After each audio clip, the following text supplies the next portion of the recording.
Welcome to my channel. शुरू करते हैं आज के वीडियो में हम पढ़ेंगे एक चैप्टर जिसका नाम है रीच फॉर द टॉप। और ये एक बायोग्राफी है इस चैप्टर में, और वो है संतोष यादव की।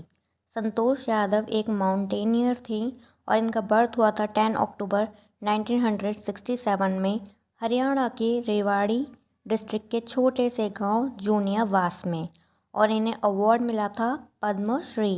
देखते हैं अब इनकी बायोग्राफी में क्या क्या पढ़ने को हमें मिलता है।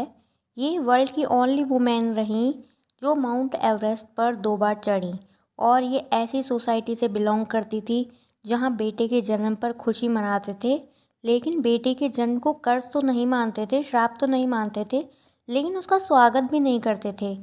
एक साधु ने संतोष की माँ को, जब संतोष का जन्म नहीं हुआ था, आशीर्वाद दिया बेटा होने का। तब संतोष की माँ ने कहा, हमें बेटे की चाह नहीं है। यह सुनकर साधु आश्चर्यचकित हो गया और उसने जो वरदान चाहा, मतलब बेटी होने का वरदान दिया। 5 बेटों के बाद परिवार में छोटे शिशु के रूप में संतोष का जन्म हुआ। इस लड़की का नाम संतोष रखा गया, जिसका मतलब होता है कंटेंटमेंट। लेकिन जो संतोष थी वो लाइफ की जो ट्रेडिशनल चीज़ें थी उनसे सेटिस्फाई नहीं थी। उसने स्टार्टिंग से लाइफ को अपनी शर्तों पर जीना शुरू किया, जहां और लड़कियां जैसे कि गांव में ट्रेडिशनल क्लोथ पहनती थी, उस टाइम संतोष शॉर्ट्स पहना करती थी। वो अतीत को याद करते हुए कहती है, बिल्कुल शुरुआत से ही मैं दृढ़ निश्चय थी, डिटरमाइंड थी। अगर मैंने रैशनल पाथ, मतलब तर्क संगत जो रास्ता है वो चुना है, तो मेरे आसपास के जो लोग हैं उन्हें चेंज होना पड़ेगा, मुझे नहीं। उनके माता पिता धनी जमींदार थे जो कि अपने बच्चों को अच्छे स्कूल में पढ़ा सकते थे। दिल्ली उनके गांव से नज़दीक था, लेकिन गांव में जो लोग थे वो बाहर पढ़ने के लिए नहीं भेजा करते थे, स्पेशली लड़कियों को। इसलिए संतोष को गांव के लोकल स्कूल में ही पढ़ना पड़ा। जब टाइम आया तो उसने शांति से लड़ने का फ़ैसला लिया अपने लिए। जब वो 16 साल की हुई, इस उम्र में गांव की ज़्यादातर लड़कियों की शादी हो जाया करती थी। तब संतोष पर भी इस चीज़ का, मतलब शादी का प्रेशर था पेरेंट्स की तरफ से। उसे जल्दी शादी नहीं करनी थी और उसने अपने माता पिता से कहा, जब तक मुझे प्रॉपर एजुकेशन नहीं मिल जाती मैं शादी नहीं करूँगी। उसने घर छोड़ दिया इस चीज़ के लिए और दिल्ली के एक स्कूल में रजिस्ट्रेशन करा लिया। उसके माता पिता ने उसकी शिक्षा का खर्च उठाने से मना कर दिया। तब उसने पोलाइटली उनको बताया कि वो पार्ट टाइम जॉब करके इस पढ़ाई के खर्चे को निकाल लेगी। तब उसके माता पिता भी उसकी पढ़ाई के खर्चे के लिए राजी हो गए। संतोष की इच्छा आगे भी और अधिक पढ़ने की थी और उसने हाई स्कूल की परीक्षा पास की।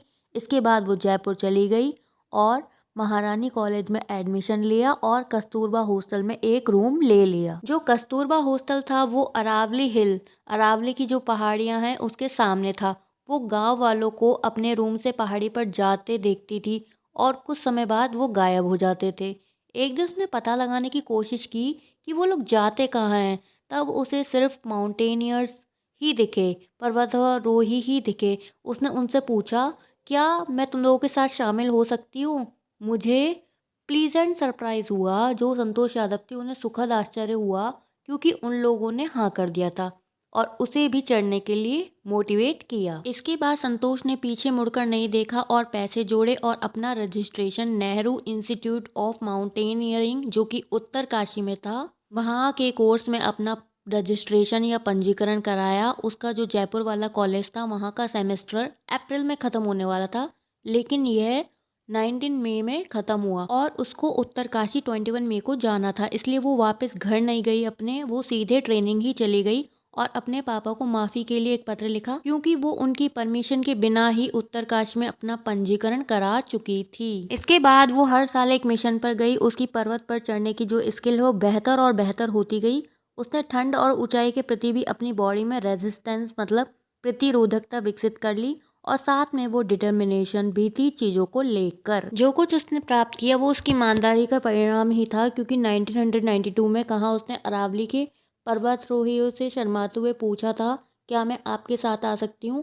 और मुश्किल से 20 साल की एज में उसने माउंट एवरेस्ट पर विजय प्राप्त कर ली। इस काम को करने वाली वह संसार की पहली महिला बनी। उसकी जो फिजिकल एबिलिटी थी और मेंटल पावर थी, उसने उसके सीनियर्स को भी अफेक्ट किया। पर्वतारोहियों के दिल में संतोष के लिए खास जगह थी, क्योंकि वो मिलकर काम करती थी। 1992 के एवरेस्ट मिशन में संतोष यादव ने एक क्लाइंबर जिनका नाम था साउथ कोल जो कि लगभग मरने वाले थे, उनकी देखभाल की, लेकिन वो उनको बचा नहीं पाई। लेकिन उन्होंने मोहन सिंह नाम के दूसरे क्लाइंबर को बचा लिया और उनके साथ उन्होंने अपनी ऑक्सीजन शेयर करी। 12 महीनों के अंदर संतोष इंडो नेपाली वुमेन एक्सपीडिशन, जिसे उसने अपने साथ आने का इनविटेशन दिया था, वहाँ की वो मेंबर बनी। इसके बाद सेकंड टाइम उसने एवरेस्ट पर विजय पाई। ना सिर्फ संतोष यादव को माउंट एवरेस्ट पर 2 बार चढ़ने का कीर्तिमान प्राप्त हुआ, बल्कि उनको इन अचीवमेंट के सम्मान में एक सम्मान भारत सरकार ने दिया, वो था पद्मश्री। जब वह सचमुच दुनिया की चोटी पर थी, तब संतोष ने अपनी फीलिंग डिस्क्राइब करते हुए कहा, वो कहती हैं, इस मोमेंट की इम्पोर्टेंस को समझने में कुछ समय लगा। तब संतोष ने भारत का तिरंगा फहराया और इसे संसार की छत पर ऊंचा उठाए रखा। इस फीलिंग को, जो कि बहुत प्राउड वाली थी, वो डिस्क्राइब ही नहीं कर सकती। और इंडियन फ्लैग संसार की चोटी या टॉप पर लहरा रहा था उस टाइम पे। यह एक स्पिरिचुअल मोमेंट था उनके लिए। संतोष को इंडियन होने पर प्राउड हुआ। वो एक अच्छी पर्यावरणविद, मतलब पर्यावरण को जानने वाली भी थी, क्योंकि इन सब चीज़ों के साथ संतोष हिमालय से 500 किलोग्राम कचरा भी कलेक्ट कर कर लाई थी। इस तरीके से इस चैप्टर का एनालिसिस खत्म होता है, जहां हमने माउंटेनियर संतोष यादव के बारे में बहुत कुछ जाना। अगर आपको ये वीडियो अच्छी लगती है तो इसे लाइक कीजिए, शेयर कीजिए, कमेंट कीजिए, सब्सक्राइब कीजिए मेरे चैनल को। Thanks for watching my video.